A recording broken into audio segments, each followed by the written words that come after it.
Hello, kamusta po kayo dyan mga boss idol? Isang mapagpalang pagbati po sa inyong lahat, pati sa ating mga OFW. Kung saan man kayong panig ng mundo ngayon, mabuhay po kayo. At itong bagong video uli na panonoorin natin mula kay Behind Crime Tagalog Story. Maganda yung mga istoryang inilalabas niya rito, nasusolusyonan naman tong mga crime na to. No? Kaya God bless din sa mga nilalabas niya. Kasi nagkakaroon ng magandang solusyon. At paki-like din ang kanyang video kasi subscribe na natin siya. So, paki-subscribe na rin po and then paki-share. At kung kayo po bago naman dito sa ating channel, sana po makalambing po sa inyo sana ng kahit isang subscribe lang po, pa-like and share na rin, kahit yung notification bell, para palagi kang updated pag gagawa tayo ng mga reaction video. Ang gagawin po kasi natin variety. Lahat ng magaganda, i-react po natin, no? Mapa news po yan, balita, interview sa mga artista, gumagawa din tayo ng mga crime stories kagaya po nito at saka yung mga horror na story rin ng mga kababalaghan at meron din tayong ginawa yung mga buong pelikula na binuod tapos tinagalog para isang movie mapapanood or maririnig natin yung kwento ng buo ng konti lang yung minuto na gagamitin sa oras po ninyo na para marami pa rin kayong magawang sa oras ninyo, no? Lalo na yung mga OFW natin dyan na talagang busy po sa kanilang mga trabaho at talagang konti lang po yung pahinga nila. So, para sa inyo po lahat ito, paki-subscribe na lang at God bless you po at maraming salamat. Umpisahan na po natin.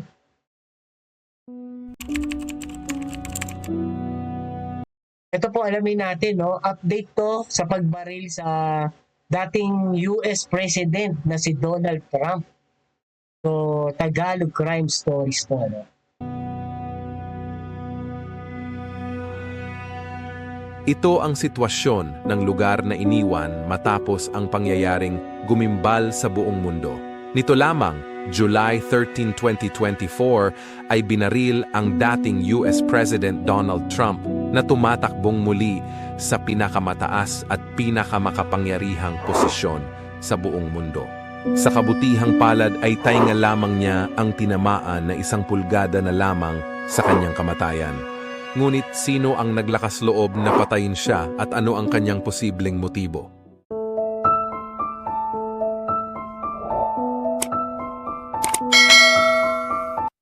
Please subscribe, no? Tagalog, Tagalog, behind crime Tagalog stories. Dahil karamihan sa inyo ay kilala o narinig na ang pangalan na Donald Trump o President Donald Trump. Sa mga bago at hindi nakakakilala, si Donald Jump Trump ay ipinanganak noong June 14, 1946 sa Queens, New York, USA. Isa siyang kilalang media personality, multi-billionaire businessman at American politician na nagsilbi bilang ika-45 presidente na Estados Unidos noong 2017 hanggang 2021 sa ilalim ng Republican Party. Sumunod siya sa nooy katatapos lang ng kanyang termino na si President Obama. Natalo niya noon ang nakalaban na si Hillary Clinton na tumakbo sa ilalim ng Democratic Party. Si Hillary Clinton ang asawa at naging First Lady ng nooy President Bill Clinton. Naging senador din siya at Secretary of State noong Obama administration bago tumakbo sa pagkapresidente. Ngunit natalo dahil lumamang ng malaki si Donald Trump. Nagkaroon ng 3 asawa si Trump. Una ay si Ivana Zelnichkova na isang Czech model at nagkaroon sila ng 3 anak, ngunit nauwi rin sa divorce ang kanilang kasal. Ang pangalawa ay si Marla Maples na isang American actress, model, singer at TV personality. Biniyayaan sila ng isang anak na babae pero umabot lang din ng halos 6 na taon ang pagsasama nila bilang mag-asawa na nauwi din sa divorce. At ang kasalukuyan niyang asawa ang ngayoy 54 years old na si Melania Trump, isang Slovenian-American at dating model. Nagkaroon din sila ng isang anak na lalaki 1 taon lang matapos silang ikasal noong 2005. Ngayon ay nasa 78 years old na si Trump. Pero sa kabila ng kanyang edad at mga kayamanan ay mas pinili niya pa ring tumakbo na muli sa magulong mundo ng politika kaysa nagre-relax at nag-e-enjoy na lamang. Marahil ay nasa puso niya pa rin ang maglingkod sa mamamayan ng Estados Unidos. Si Trump ang masasabing isa sa pinaka-popular at matunog na kandidato. Narito ang mga bagay na pinagkaiba niya sa ibang mga naging president ng US. Bago siya naging presidente noong 2017 ay kilala na siya bilang isang matagumpay na negosyante at TV personality.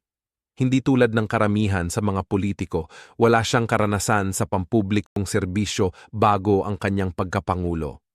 Pinagtuunan niya ang America First na mga patakaran, kabilang ang mahigpit na imigrasyon at proteksyonismo sa ekonomiya. Kilala siya sa kanyang matapang at walang preno na estilo ng pakikipag-usap na madalas nagiging kontrobersyal. Aktibo siyang gumagamit ng social media, lalo na ang Twitter o X ngayon upang direktang makipagkomunikasyon sa publiko. Siya rin ang kauna-unahang presidente na na-convict sa isang krimen at pinakaunang major candidate din na tumatakbong muli sa pagkapresidente matapos na magkaroon ng conviction. Noong January 6, 2021 ay umatake sa Kongreso ang kanyang mga supporters. Nagugat ito sa hindi matanggap na pagkatalo ni Trump kay Biden. Sa paniniwala niya ay nagkaroon ng malawakang dayaan sa eleksyon. Dahil dito ay inihayag niya ang kanyang pagprotesta at hinikayat ang kanyang mga supporters na pumunta ng US Capitol Building sa Washington para pigilan ng Congress sa ginagawang pag-certify sa mga Electoral College votes bago formal na maiproklama si Biden. Libu-libong mga supporters ang marahas na pumasok sa loob ng Capitol Building hanggang narating nila ang Congress. Dahil sa nangyaring gulo na ito ay 5 ang namatay, kabilang na ang isang pulis at daan-daan ang nasugatan.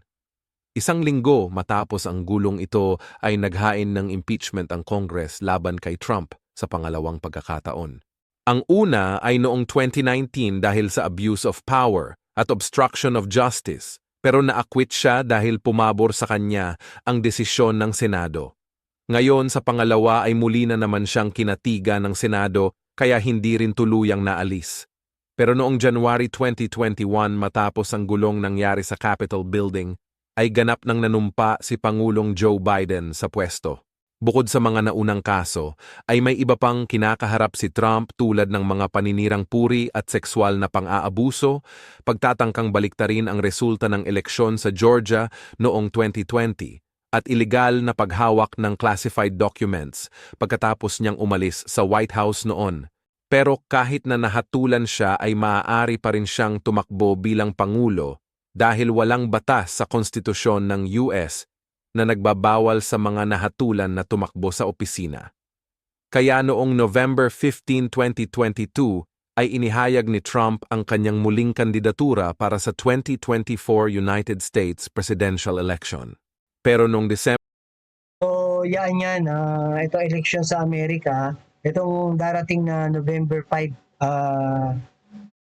Correct me if I'm wrong. Comment down below kayo dyan. And then, so si Donald Trump, sana kung sakaling siya manalo, mapagtanggol tayo nito at mapagpatuloy yung ginagawa ni Biden sa atin na pagtulong, no? Regarding dito sa nangyayari sa West Philippine Sea, na sila yung nangingialam dito sa mga ginagawa ng mga sinungaling, no? At I'm sure naman na hindi papayag tong si Donald Trump kung siya ang manalo, nahayaan tayo. Kasi meron tayong Mutual Defense Treaty, matagal na panahon pa yun. Si Quirino ang presidente natin, at hindi ko lang alam kung sino yung that time na presidente nila. Yun, nagkaroon tayo ng pirmahan doon o kasunduan. Kaya meron silang obligation sa atin, no? Sana nga lang, pag ito ang nanalo, alam ko medyo ilag dito si Xi Jinping, no? So, kayang kontrolin nito ni Donald Trump yun, So, bahala na. Sana, kung sino man ang manalo sa US, mapagtanggol pa rin yung bansa natin, no? Pagpatuloy po natin. November 2023 ay pinawalang bisa ng Colorado Supreme Court ang kandidatura ni Trump para sa Colorado Republican primary dahil sa kanyang papel sa pag-uudyok sa nangyaring gulo sa Congress. Kaya lang ay ibinalik din ng US Supreme Court ang kanyang pangalan sa balota sa isang nagkakaisang desisyon noong March 2024. Nakasaad dito na walang autoridad ang Colorado na ipatupad ang Section 3 ng 14th Amendment na nagbabawal sa mga insurgents na humawak ng federal na opisina. Noong May 2024 ay lumabas naman ang hatol sa kanya dahil sa pag-falsify ng record ng mga transaksyon sa mga negosyo niya bilang bahagi ng plano na magbayad sa mga babaeng nagsabing may relasyon sila kay Trump. Ang kaso ay nag-ugat sa mga aligasyon na ginamit ni Trump ang mga pondo ng kampanya o iba pang mga pondo para bayaran ang porn star na si Stormy Daniels. Si Daniels ang nagsabi na nakarelasyon niya si Trump noong 2006. Binayaran umano siya ng $130,000 para wag magsalita na idinaan sa personal na abogado ni Trump. Maliban pa kay Daniels ay nagbayad din umano si Trump para hindi lumabas ang kwento tungkol sa isang babaeng naanakan niya at isa pang playboy model na nakarelasyon niya rin ng 10 buwan. Mari kasing makaapekto sa kandidatura niya o kampanya noong 2016 kung may issue tungkol sa ibang babae. Pero sa kabila ng mga pinagdaanan niyang ito at popularidad, ay itinalaga pa rin siyang presumptive nominee ng Republican Party sa loob ng ilang buwan mula nang maganunsyo siya. At nito lamang July 15, 2024, 2 araw matapos siyang barilin sa rally ay naging official nominee na siya. Si President Joe Biden sana ang makakalaban niyang muli para sa isang rematch sa pagkapresidente ng US. Pero nito lamang July 21, 2024 ay biglang umatras si Biden at sinabing hindi na siya tatakbo. Ang kanyang Vice President na si Kamala Harris ang napupusuan nilang ilaban kay Donald Trump. Ngayon ay balikan natin ang nangyari noong July 13, 2024. Matapos kasi ang pag-anunsyo ng kanyang muling pagtakbo ay nagsimula na siyang mangampanya para sa pagkapangulo mula November 15, 2022. Kabi-kabilang mga pagtitipon at campaign rallies ang kanyang ginawa sa iba't ibang lugar sa Amerika, kabilang na ang New Hampshire, South Carolina at nito lamang huli ay sa Butler, Pennsylvania. Habang nagsasalita siya sa stage mga ilang minuto pa lang ang nakalilipas, ay sunod-sunod na putok ang narinig. Napahawak siya sa kanyang kanang tainga at mabilis na yumuko. Tinamaan na pala ang isa niyang tainga kaya mabilis din siyang tinakpan ng mga US Secret Service. Buti bigla siyang kumilos ng ganun no? Kasi yung kasunod na baril, ilang beses pumutok 3, 4. Kaya may mga natamaan din. Yung unang tira sa kanya, nadapisan yung tenga niya, buti kumilos siya. At narinig niya yun kasi dumaan yung bala sa tenga niya. Kung hindi siya kumilos doon, sa ulo na tama niya. Buto bigla siyang yumuko, no? So hindi pa niya talaga oras at meron pa siyang gagampan ng tungkulin sa bayan niya at sana dito sa bayan din natin at sa mundo. Kasi itong China talagang naghahasik ng lagim, no? Gusto nila maging powerful sila yung gustong pumalit sa Amerika. Talagang gusto nila talunin ng Amerika. Pero tingin ko, hindi mangyayari yun, no? Kasi malayong-malayo sila sa Amerika, no? Mga sugapay, mga Chinese na yan. Gusto kanila lahat. Itong Amerika, kahit papano, okay to. Medyo balanse, no? Transparent. At nasa gitna sila. So sana lang mapagpatuloy yan at pag si Donald Trump na ang nanalo o kung sino man presidente sa Amerika, huwag din tayong pabayaang mga Pilipino, no? Kasi meron tayong kasunduan dyan na Mutual Defense Treaty. Dapat ipagpatupad talaga yun. At anuhin na nila, kumprontahin na nila mga inject, no? Kalaban naman ng inject buong mundo, dapat bigyan na lang ng malaking sanction yung inject para mapilaya na sila. At doon pa lang maramdaman nila na hindi sila uubra. Sa sanction pa lang dapat gawin yan kung sino maging presidente itong darating na November 5. Magpatuloy po natin mga boss idol at mga OFW natin ng bagong bayani. Service agents para protektahan. Sadyang napakaswerte niya at marahil ay kagustuhan ng Diyos dahil milagrong matatawag na nalusutan niya ang isang between life and death situation. Halos 1 pulgada na lamang kung hindi siya bahagyang napailing ay tiyak sa pool ang kanyang ulo. Matapos ang mga pagputok ng baril ay buong tapang pa rin siyang tumayo at itinaas ang kamao, saka sumigaw ng fight ng 3 beses. Kaagad ay inilayo siya sa lugar at dinala sa pagamutan. Pero sinabi din agad ng doktor na hindi malubha ang kanyang tama, kaya pinalabas din siya agad. Kung siya ay sinwerte, ay mayroon din na isang tinamaan sa ulo na agad namatay matapos niyang yakapin ang kanyang pamilya para protektahan. Ito ay si Cory Comperatore, isang 50 years old na dating fire chief at isang volunteer firefighter bago namatay. Maliban sa kanya, ay may 2 pang malubharing tinamaan, ngunit nasa Malubhang tinamaan yung 2 pa, pero siya, namatay na, no? Niligtas niya yung family niya. At dahil dyan, pwede siyang hero. Actually, di naman hero kasi aksidente na yun eh. Pero, tiyak to, bayad to ng, kampo ni Donald Trump, billionaire naman kasi. Kaya baliwala yan kahit bigyan ng 1 milyon niya para sa pamilya niya. ligtas na lagay na ngayon. Sana gawin yun, ha? Nakapwesto silang lahat sa likod ni Trump nang mangyari ang pamamaril. Matapos ang halos 6 o 8 putok na narinig ay agad ding napatay ng mga US Secret Service sniper ang shooter na nakapwesto sa ibabaw ng bubong ng isang gusali sa di kalayuan. Isang bala ang tumapos sa kanyang buhay habang nakadapa. Kaugnay ng pangyayari ay kaagad din nagbigay ng mensahe si President Joe Biden. We must stand together. A former president was shot, an American citizen killed, while simply exercising his freedom to support the candidate of his choosing. We must not go down this road in America. There is no place in America for this kind of violence, or for any violence ever. Ngayon ay alamin natin kung sino ang naglakas loob na gawin Ako sino kaya, no? At nagsalita agad si Biden, eh, no? Hindi natin pwedeng sabihin guilty siya or hindi pa guilty. At malamang siya ang kalaban, pero umatras siya eh. Tapos ganun din nangyari. So, alam mo naman ang Amerika talagang matindi ang imbestigahan dyan.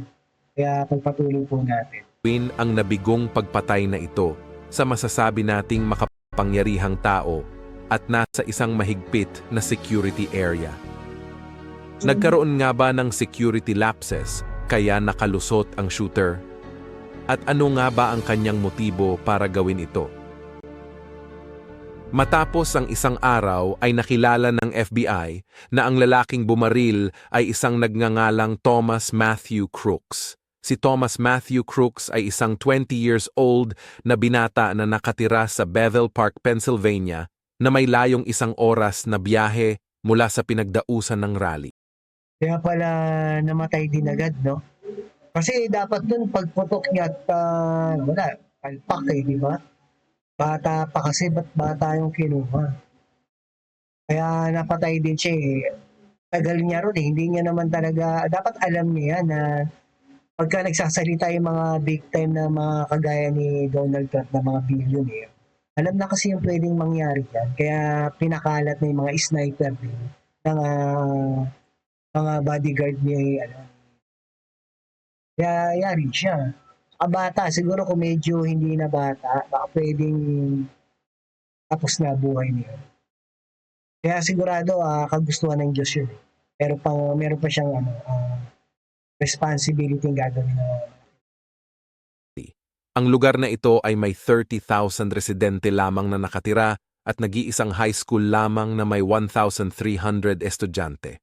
Ang kanyang mga magulang ay parehong nagtatrabaho bilang social workers at mayroon siyang nakakatandang kapatid na babae. Kinumpirma ng Bethel Park School District na si Crooks ay graduate ng Bethel Park High School noong 2022. Ayon sa kanyang dating kaklase na si Jameson Mayers, si Crooks ay miyembro ng rifle team ng kanilang school. Sumubok siya para maging miyembro ng junior varsity roster pero hindi nakapasa. Hindi na rin siya sumubok pang muli ng sumunod pang mga taon. Ayon pa kay Mayers, si Crooks ay isang mabuting tao at ni minsan ay hindi niya narinig na nagsalita ng di maganda sa kapwa niya. Kaya di niya lubos maisip na magagawa niya ang bagay na yon. Ayon pa sa isa niyang kaklase na si Megan Schiller, bagamat hindi masyadong kilala si Crooks sa school nila pero hindi niya ito nakitaan ng red flags na maari siyang makagawa ng ganun karahas. Ang katabi niya mismo sa upuan sa loob ng schoolroom na si Mark Sigafus ay naglarawan din sa kanya bilang mabait, palakaibigan at madalas na active din sa school na kung titingnan niya di umano ay hindi kayang manakit ng tao. Ngunit mayroon ding nagkwento na iba ang nakikita. Ayon kay Jason Kohler ay loner si Crooks at madalas na mabuli sa school dahil sa kanyang itsura at pagsuot niya lagi ng komo at hunting outfit sa loob ng klase. Ayon pa sa iba ay matalino siya at gumagawa ng mga computers. Katunayan ay nakatanggap na rin siya ng honors sa school nila.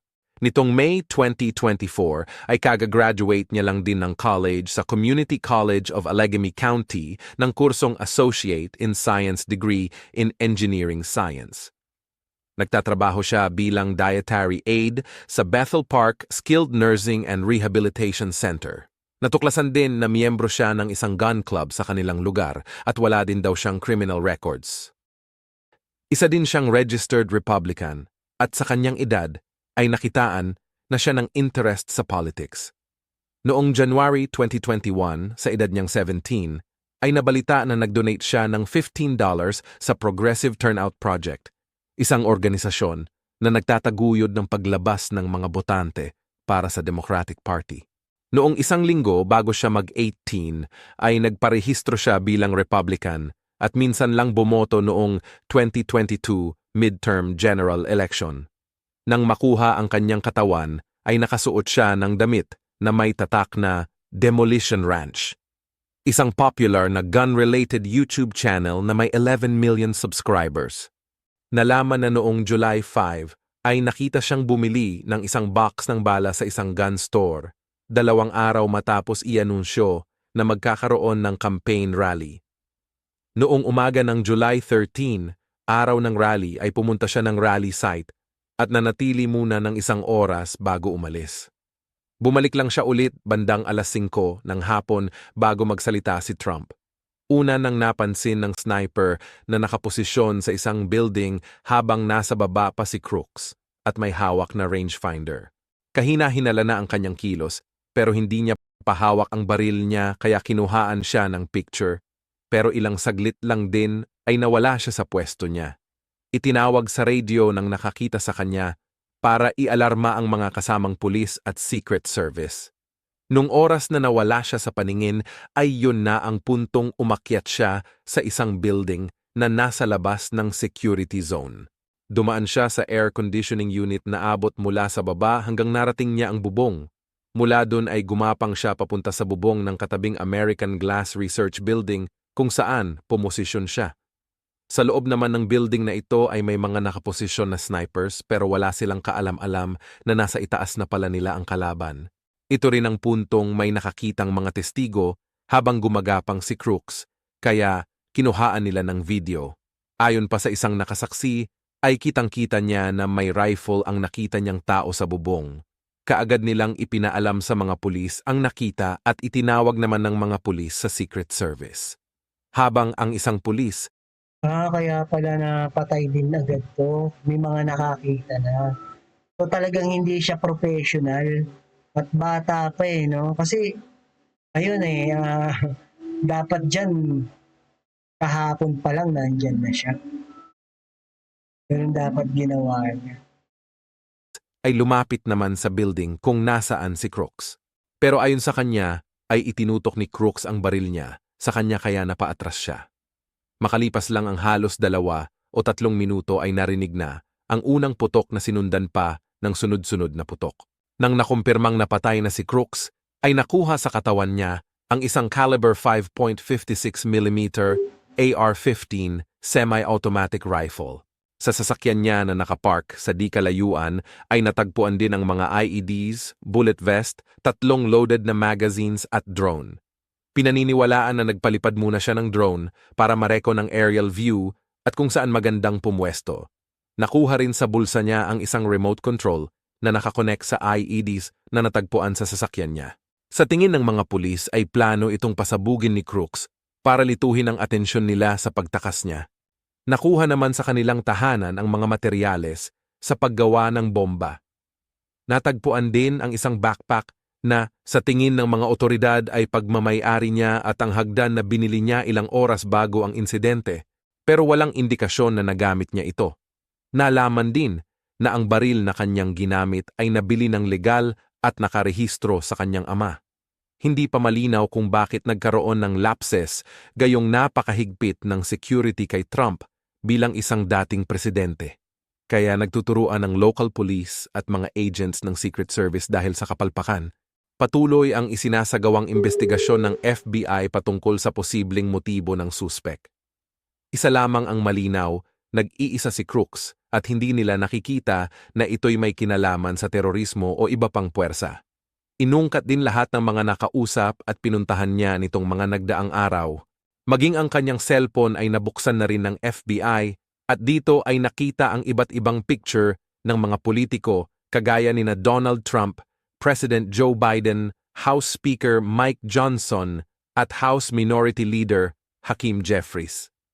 Nakita din na tiningnan niya rin Miyembro to, mga communist. Kasi may mga target siyang mga big time din, kagaya nila Biden di ba? Ano to, assassin to. Pero hindi pa ganun ka-train talaga. Parang malakas lang ang loob. ang petsa ng rally ni Trump, gayon din ang petsa ng Democratic National Convention.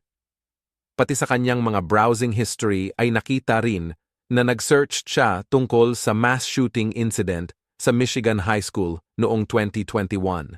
Pero walang direktang linaw o paliwanag tungkol sa kaugnayan ng mga yon sa ginawa niyang pagbaril kay Trump. Sa teorya ng FBI behavioral experts base na rin sa kanyang mga huling internet searches, ay maaring nagpaplano siyang magsagawa ng mass shootings.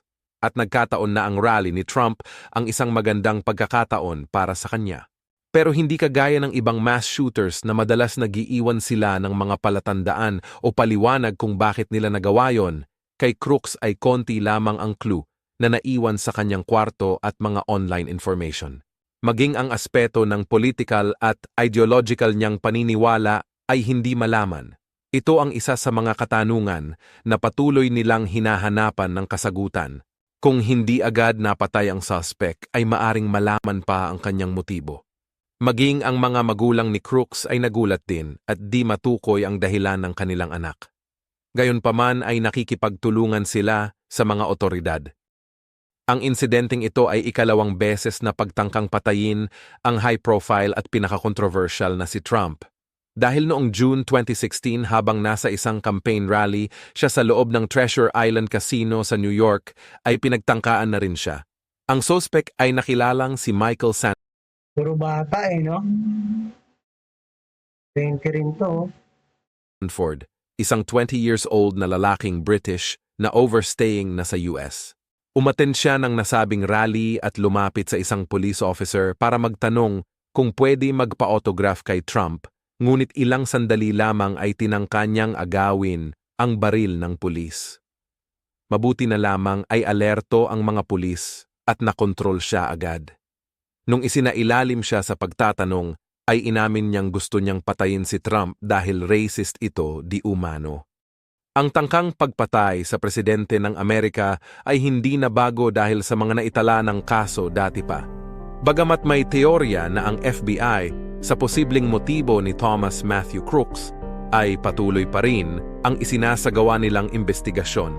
Naging isang malaking leksyon din sa US Secret Service ang nangyari. At isa ring patunay na kung ang isang makapangyarihang tao at nasa mahigpit na proteksyon ay nakakayang gawa ng masama, tayo pa kayang simpleng tao lang. Kaya palagi po tayong mag-iingat at magdarasal na ilayo lang. Okay, alright, tama yun. Tayo mag-iingat palagi at ilayo tayo ni Papa Jesus sa anumang krimen, sakuna o kapahamakan. So huwag kakalimutan magdasal, no?